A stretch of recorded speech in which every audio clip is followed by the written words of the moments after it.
Shalom, selamat sore saudaraku yang dikasihi Tuhan. Pada sore hari ini di kesempatan di alam yang terbuka ini indah, Tuhan memberkati kita. Saudaraku, sore ini kita mau belajar firman Tuhan tentang Yehova Jireh, Allah yang menyediakan. Saudaraku, kita hidup ini karena Tuhan yang menyediakan, Tuhan yang memimpin. Saya akan coba bacakan di dalam Kejadian 22. Bagaimana peristiwa ini dicatat di dalam Alkitab. Allah menyediakan perkara yang luar biasa.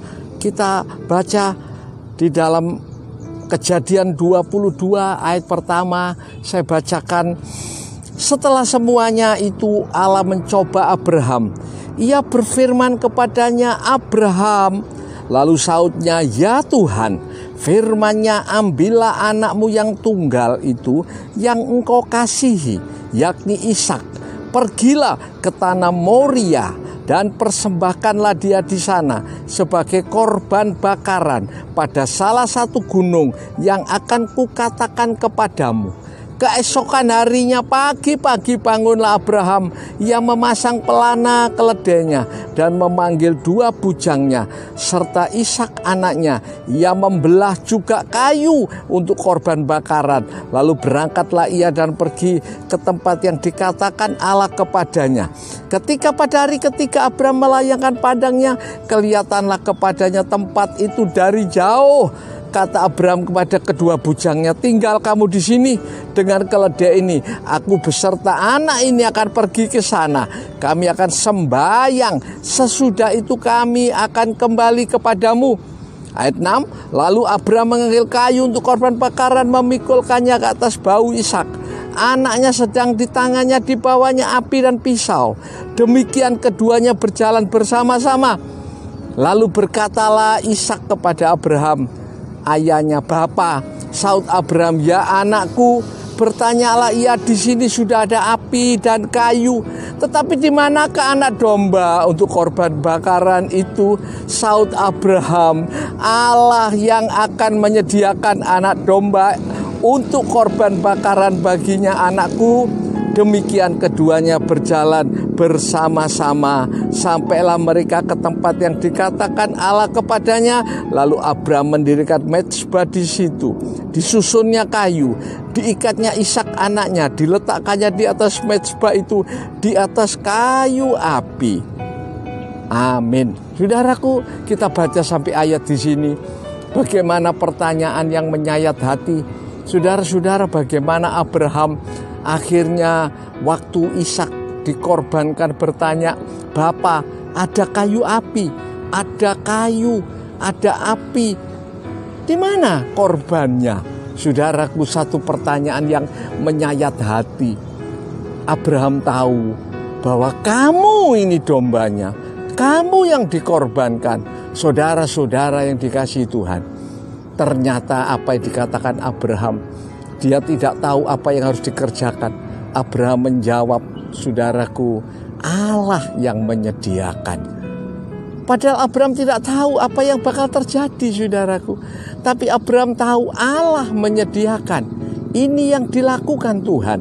Saudaraku, bahkan di dalam Mazmur 127 dikatakan, sia-sia kamu bangun pagi-pagi, pulang sampai jauh malam, padahal Tuhan sudah menyediakan. Selagi kamu tidur, selagi kamu tidak tahu apa-apa, Tuhan menyediakan. Saudara dikasihi Tuhan, di saat-saat seperti ini, orang beriman berminggu-minggu ini beribadah di rumah, seolah-olah diasingkan, seolah-olah tidak tahu apa yang harus dihadapi.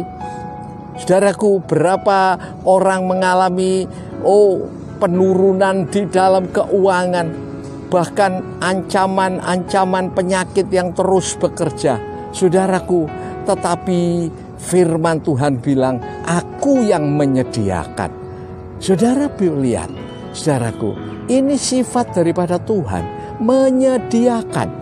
Saudara, waktu Yesus di atas muka bumi, murid-muridnya bersama-sama, Tuhan sudah katakan, aku pergi menyediakan tempat bagimu. Haleluya. Kita ini punya jaminan, saudara. Tempat itu sudah pasti. Kehidupan yang akan datang itu sudah dijamin oleh Tuhan. Saudaraku, apalagi kehidupan jasmani, perkara-perkara jasmani yang kita alami saat ini, makan, minum, saudaraku, tempat tinggal, itu yang menjadi satu kebutuhan manusia. Saudara, tetapi Alkitab berkata, aku menyediakan, saudaraku. Sebelum Adam Hawa diciptakan, Tuhan sudah membuat Firdaus lebih dulu. Lalu dikatakan manusia yang diciptakan ditempatkan di tengah-tengah Firdaus. Saudaraku, ini pribadi Tuhan. Sebab itu dalam menghadapi kesukaran-kesukaran hidup ini, saudara jangan takut. Saudara jangan bimbang. Alkitab mengatakan Matius 6:34, jangan kamu khawatir hari esok, hari besok itu tidak usah khawatir. Besok ada khawatirnya sendiri. Tiap-tiap hari biar kamu tetap percaya pada Tuhan, berdoa pada Tuhan, lekat pada Tuhan. Sebab itu saudara dikasihi Tuhan, yakinlah Yehova Jireh, Allah yang menyediakan. Kalau pada siang hari ini, sore ini, saudaraku, kita berada di tempat yang indah ini, Tuhan memberikan kesempatan. Itu sebab Tuhan yang menyediakan, saudara. Jangan khawatir, Tuhan beri jaminan. Saudaraku, lebih dari 365 kali kata jangan takut itu ada di dalam Alkitab. Sebab Tuhan ingin memberitahu kepada kita, takut itu adalah sifat manusia. Saudaraku, setiap orang yang tidak memiliki Tuhan, hidupnya di dalam kekhawatiran, ketakutan. Kadang-kadang duitnya sudah banyak, uangnya sudah limpah, tapi dia khawatir. Khawatir tentang apa? Penyakit, kesehatan. Nggak usah bingung. Orang beriman Tuhan jamin rambut di kepalamu terhitung semuanya. Oleh karena itu saudara dan saya, biar kita tetap setia kepada Tuhan. Biar kita tetap taat kepada Tuhan. Sebab Tuhan memberkati kita. Terima kasih, kita berdoa kepada Tuhan. Sore hari ini kalau ada saudara yang masih dalam kebimbangan, angkat tanganmu. Angkat tanganmu. Saya akan berdoa buat saudara pada sore ini dan engkau akan diberkati oleh Tuhan. Tuhan sanggup menolong engkau. Percayalah ya, yang ada pergumulan dalam keluarga, keuangan, letakkan tangan kiri saudara di dada saudara. Saya berdoa buat saudara pada sore hari ini. Bapa dalam sorga, Tuhan melihat tangan-tangan yang diletakkan di dada pada sore ini. Tuhan berkati, Tuhan tolong. Kami percaya Tuhan, Engkau Allah yang baik. Terima kasih Bapa, berkati di dalam nama Tuhan Yesus Kristus. Kami berdoa dan ucapkan syukur. Terima kasih Tuhan. Haleluya. Amin.